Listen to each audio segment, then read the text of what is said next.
We turn now to yet another case of police brutality, this time out of Philadelphia. The city has agreed to pay $2 million to Rickia Young, a 27-year-old black woman who was ripped from her car and beaten by police officers last October. Young was driving home with her child and a teenage family friend when she found herself caught in the middle of a protest against the police killing of a black man just a few days before. As she attempted to turn away from the chaos, officers swarmed her car. Cell phone video caught what happened next. But before we play it, a word of caution: what you're about to see may be too hard to watch. Wow. Whoa. Whoa.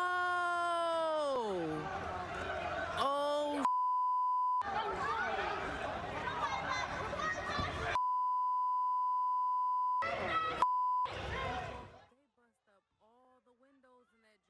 With me now is Rickia Young's attorney, Thomas Fitzpatrick. Good to have you on, Thomas. Thank you for having me. Now, the police smashed in Rickia's windows within seconds, which clearly isn't enough time to make a fair assessment of the situation. Let's take it from the beginning, though. How did Rickia find herself in the middle of a protest? Well, Yodit, she had come to that side of town to retrieve a young friend of the family who had grown uneasy because of the unrest that was occurring in that area. Miss Young lives in a different part of town, but she's familiar with that area. And as she was leaving after picking up that family member, she turned onto a street and found herself between the protesters and the police who were coming down the street. I see. Now, officers dragged your client out of her car and was beaten. What physical injuries did she suffer as a result? She suffered and continues to suffer from many of the injuries that she sustained to her arm, to her back. As you can see from the video, they're beating her with nightsticks. When they pull her from the car, it's done obviously by extreme force, and there's a level of violence there that startles anyone when they're watching. So she suffered a great deal, but there's also the emotional trauma of having that occur. And as you know, her 2-year-old child was in the vehicle with her at the time as well. And I was told that the child is also suffering physical trauma, emotional trauma? There's emotional trauma there. He's still dealing with many of those things. He's afraid of the police. At night when he's with his mom, he has night terrors. And so we're trying to work through those things, and they continue to be in treatment for all of those things, and we're hoping for their full recovery. Now, at the time that this happened, of course, Rickia's baby was strapped in the car, in his car seat, but then was later removed by police, and a photograph was taken of him being held by a white police officer that was plastered across news outlets. That photo right there that we're showing right now on that screen. Now, the photo ended up being used by the National Fraternal Order of Police in a Facebook post with this caption, quote, "This child was lost during the violent riots in Philadelphia, wandering around barefoot in an area that was experiencing complete lawlessness." Clearly, that was not true. Now, the post was taken down 2 days later, but of course, multiple news outlets were still able to capture it. Clearly, that was used to push this old and tired narrative. What was your reaction to this post, Tony? We knew that this post was a lie the moment that we saw it. And obviously, we had information and we had the video, but members of the public who didn't have the full picture and didn't know exactly what had occurred on that evening were left with the impression that Miss Young was a bad mother. It cast her in a negative light. It caused great harm to her. The picture went viral on social media.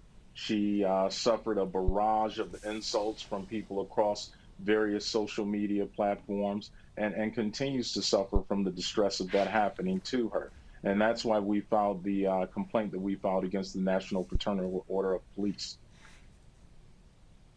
Now, we reached out to the FOP, who represent the officers involved.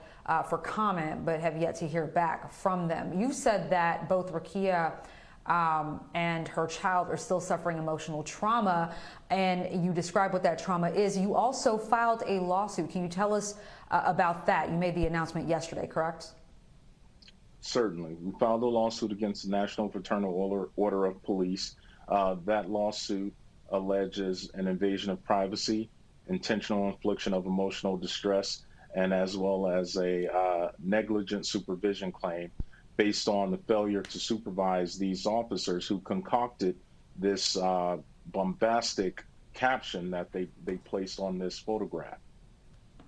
Mm-hmm. Now, the settlement you reached with the city of Philadelphia for $2 million is the largest of its kind. The city has paid pretrial in this kind of case. How does Rickia feel about the outcome?